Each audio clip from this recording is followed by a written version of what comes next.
Quand tu goûtes et que tu sens le goût, tu fermes les yeux. Tu ressens. Ouais, j'ai envie de te dire, quand t'embrasses quelqu'un, tu fais pareil, hein. Donc c'est que c'est un moment important.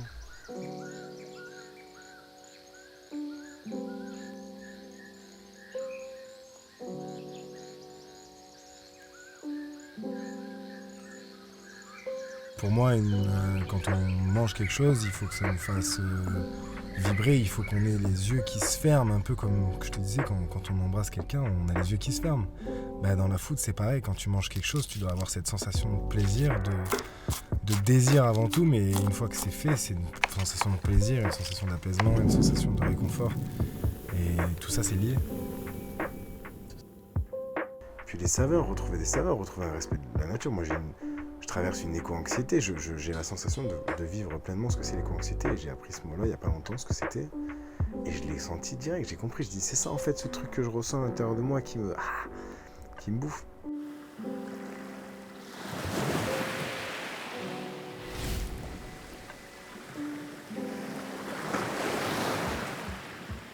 Et j'aime les gens, j'aime la vie, j'aime la nature, j'aime assez mes grands-parents, ma mère, mes proches pour avoir envie qu'ils vivent le plus longtemps possible. Et quand on te dit que c'est ça qui permet de vivre le plus longtemps possible, bah, je ne me pose pas la question en fait. Et pourtant j'en ai mangé des mauvaises choses et pourtant je suis addict au sucre, j'ai une boulimie affective, moi c'est-à-dire quand je suis en colère ou pas heureux, je fais que bouffer. L'alimentation c'est notre premier médicament.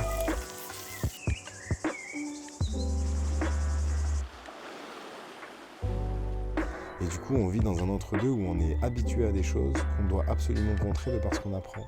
Et c'est hyper dur à gérer émotionnellement parlant, et c'est pour ça que c'est important de se lier en faveur de nous, de l'homme et de la nature. Et de créer une force novatrice en faveur de nous, quoi. Rien de plus fort que l'union, quoi. Et est-ce que autour d'un petit gazpacho Chefco, c'est pas là où on peut se Mais réunir grave, un petit peu quand même? mais grave. Je dirais même d'un velouté potiron châtaigne crème de coco. Bon, à la base, il y avait une fin pour cette vidéo. Mais quand je me suis retourné, j'ai vu Chefco en train de faire déguster les plats aux personnes sur la plage. Et je crois qu'en fait, il n'y a pas meilleure fin. Je m'appelle Nicolas, je suis la personne derrière la caméra et je me suis dit que c'était cool finalement de vous laisser avec ces images-là parce que je crois que c'est ça, Chefco. Et je vois même avec toi, tu vois, avec les gens que je touche des gens, j'aurais jamais cru les toucher avec cette alimentation. Mais comment je m'y prends? C'est en faisant quelque chose d'attractif, en faisant quelque chose qui parle. Si je te dis ouais, si je te donne une leçon, si je te dis faut manger comme ça, faut faire ça gros et tout, non. Si par exemple je te dis mec, teste ça. Pouah, goûte-moi ça comme c'est de la frappe. Regarde ces saveurs, regarde ce truc. Ben, figure-toi que ça, en plus de ça, ça prend soin de toi parce que ça fait ci, parce que ça fait ça, et c'est comme ça que je m'alimente. Et alors là, pouh. Et c'est exactement là où tu mets le bon point.